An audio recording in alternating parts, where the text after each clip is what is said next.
Hi hello and welcome to Anamika story one.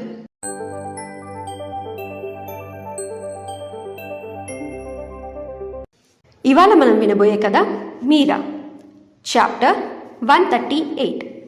ఆలస్యం చేయకుండా కథలోకి వెళ్ళిపోదాం. మీకు దండం పెడతానత్తయ్య, కావాలంటే మీ కాళ్ళ మీద పడతాను. వాడిని వదిలేయండి, వాడిని పోలీస్కి అప్పచెప్పకండి. వాడిని ఇక్కడి నుంచి దూరంగా పంపించేస్తాను. మళ్ళీ ఈ జన్మలో ఇంటి వైపు కూడా చూడడు అని అంది రాజీ కన్నీళ్లతో. పోలీస్కి అప్పచెప్పకుండా ఉండేందుకు వాడు చేసింది ఏమైనా చిన్న తప్పనుకుంటున్నావా? ఇవాళ మంజుకి ఆ కెమెరా దొరకకపోయి ఉంటే మీరా బతికేమయ్యేది, మంజు బతికేమయ్యేది అని కోపంగా అడిగింది సూరమ్మత్త. మంజు పేరు వినగానే అభి మంజు వంక చూశాడు. తన ఫోటోని తను ముందే చూడడం వల్ల మంజుని గుర్తుపట్టేశాడు. కానీ మంజు మాత్రం కోపంగా రోషన్ని చూస్తూ ఉంది. బావా, కొట్టాలనుకుంటే ఎవరితో అయితే తప్పుగా ప్రవర్తించాడో వాళ్లతోనే కొట్టించు, కనీసం సిగ్గైనా వస్తుంది అని అన్నాడు గౌతమ్. భలేగా చెప్పావరా మనవడా. మీరా, మంజు ఇద్దరు రండి. వీడికి అమ్మాయిలకి కోపం వస్తే ఎలా ఉంటుందో చూపించండి. మొన్న మీరు చూపించింది సరిపోలేదనుకుంటా, మళ్ళీ చూపించండి, రండి అని పిలిచింది సూరమ్మత్త. ఏయ్, నా కొడుకు మీద చేయి వేస్తే ఊరుకొని చెప్తున్నా అని మీరానే కోపంగా చూస్తూ అంది రాజీ. మీరా భయపడిపోయింది.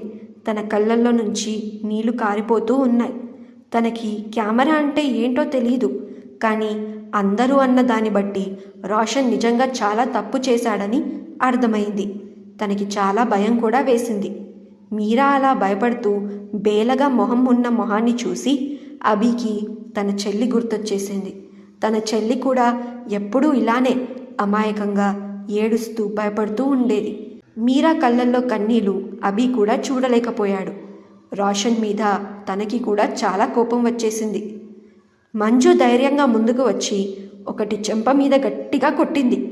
అది చూసి ఆశ్చర్యపోయినా కొంచెం గర్వంగా ఫీల్ అయ్యాడు అభి. మంజు అంటూ ముందుకు వచ్చాడు రఘు. నువ్వు ఆగు రఘు, బాగా బుద్ధి చెప్పావు మంజు, ఇంకోటి కొట్టు అని అంది సూరమ్మత్త. ఏ మంజు, జరగక్కడి నుంచి, నా కొడుకు మీద చేయి వేస్తే ఊరుకోనేది లేదు. ఎవరివే నువ్వు?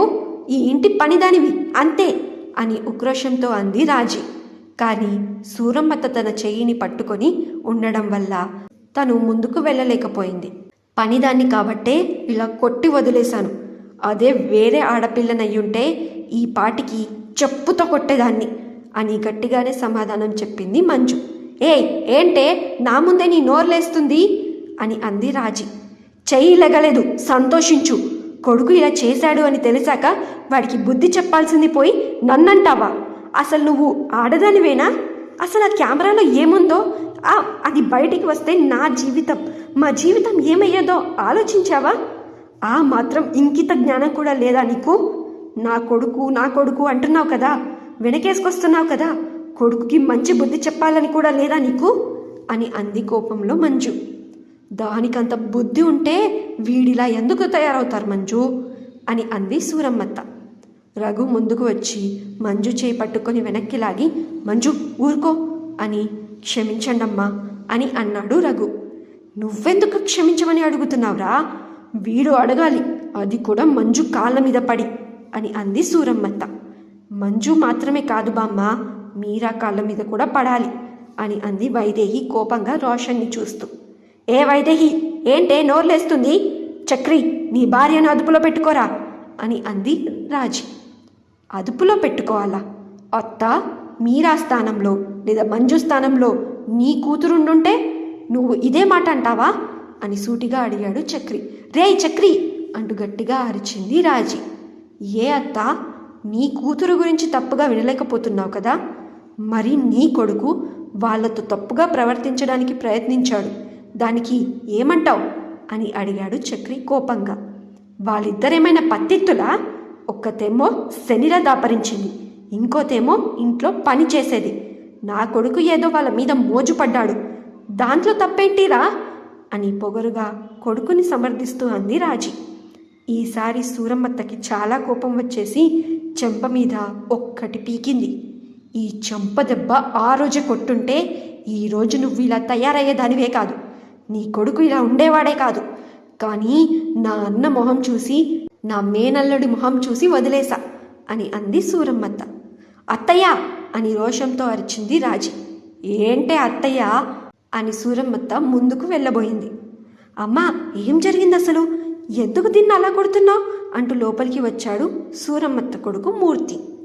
భర్తని చూడగానే ఏడ్చుకుంటూ రాగాలు తీయడం మొదలుపెట్టింది రాజీ. చూసారా మీ అమ్మ ఎలా కొడుతుందో? నన్ను కొడుతుంది, నన్ను రాచి రంపాలు పెడుతుంది. ఇప్పటి వరకు మీ అమ్మ మీద నేను కేసు పెడతాను అంటూ బెదిరించడం మొదలుపెట్టింది రాజీ. ఏంటే నువ్వు కేసు పెట్టేది? నీ కొడుకు వెళ్తాడు చూడు ఇప్పుడు జైలుకి అని అంది సూరమ్మత్త. మరి సూర్యకాంతం గారి కొడుకు రాజీ మాటలను నమ్ముతాడా లేదా తల్లి మాటలను నమ్ముతాడా? తెలుసుకుందాం నెక్స్ట్ అప్డేట్స్లో.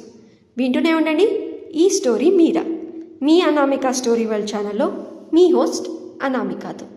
ఈ స్టోరీ మీకు నచ్చితే ఈ వీడియోకి ఒక లైక్, అలాగే ఈ వీడియోని మీ ఫ్రెండ్స్ అండ్ ఫ్యామిలీ సర్కిల్లో షేర్ చేయండి. మీకు ఈ స్టోరీలో ఏం నచ్చిందో కింద కామెంట్ సెక్షన్లో చెప్పి మరిన్ని అప్డేట్స్ కోసం ఛానల్ని సబ్స్క్రైబ్ చేసుకొని బెల్ ఐకాన్ కూడా క్లిక్ చేసేయండి. ఈ స్టోరీని మీరు పూర్తిగా చదవాలి అనుకుంటే డిస్క్రిప్షన్లో లింక్ ఉంది, బయోలో కూడా లింక్ ఉంది. లింక్ ప్రెస్ చేసి స్టోరీని పూర్తిగా చదివేయండి.